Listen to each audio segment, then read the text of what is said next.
Gihulagway ni Cotabato Governor Emilio Mendoza ang kasamtangang kahimtang sa probinsya ngadto sa ting-ani atol sa iyang State of the Province Address kaghapong adlaw Marso 18, 2025. Tungod sa determinasyon, epektibo ug maayo nga pagdumala, kauban ang nagkahiusa nga suporta sa mga Cotabateños, nagpadayon sa pag-ani sa abundag nga mga bunga nga nagsimbolo sa pag-uswag sa tibuok probinsya ug sa katawhan.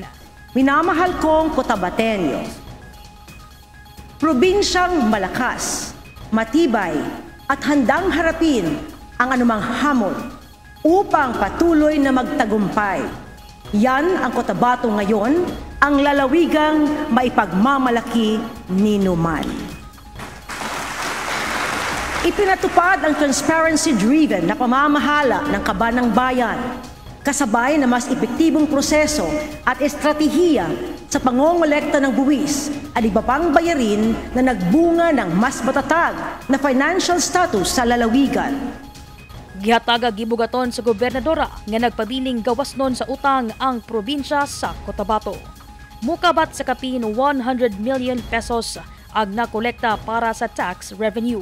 Kapin 559 million pesos ang natala para sa non-tax revenue. Milambuusab ngadto sa kapin 87 million pesos ang Special Education Fund.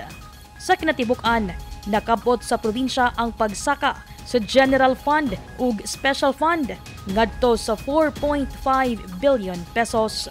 Sumala ni Mendoza nga usa ka maayong indikasyon nga lig-on ang pinansyal nga estado sa probinsya mao ang pagsaka sa total assets.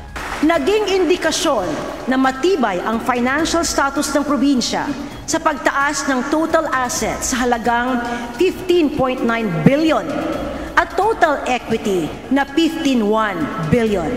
Pati na ang pagbaba ng ating total liability sa 834 million sa taong 2024. Nasakop ang statutory at mandatory obligations o mga buwis at mga nakatakdang bayarin na nakokolekta sa pagtatapos ng taon. Ito ay nagpapatunay ng pagdami ng ari-arian, paglago ng lalawigan, matatag na kakayahan ng Kapitolyo upang matugunan ang lahat ng bayarin at mapondohan ang susunod pang mga programa.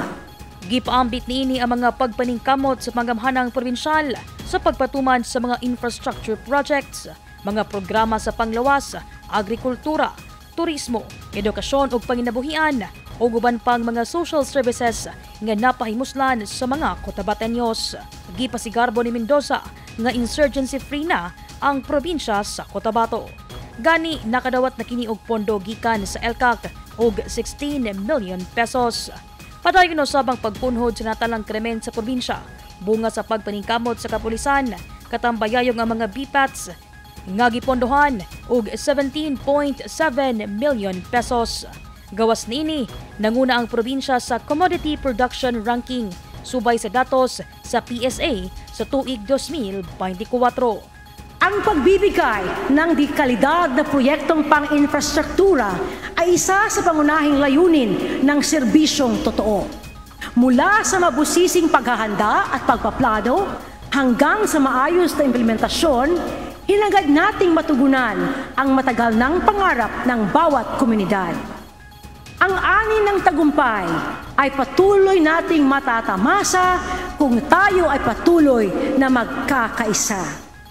Ang State of the Province Address usa ka tinuig nga report sa gobernador nga nagpasiugdas sa mga nahimo sa panggamhanan sa probinsya sa miaging tuig, ingon man sa mga dagkong plano ug programa alang sa mosunod nga tuig. Daiza Libong, Newsline Philippines, Province of Cotabato. Stay safe.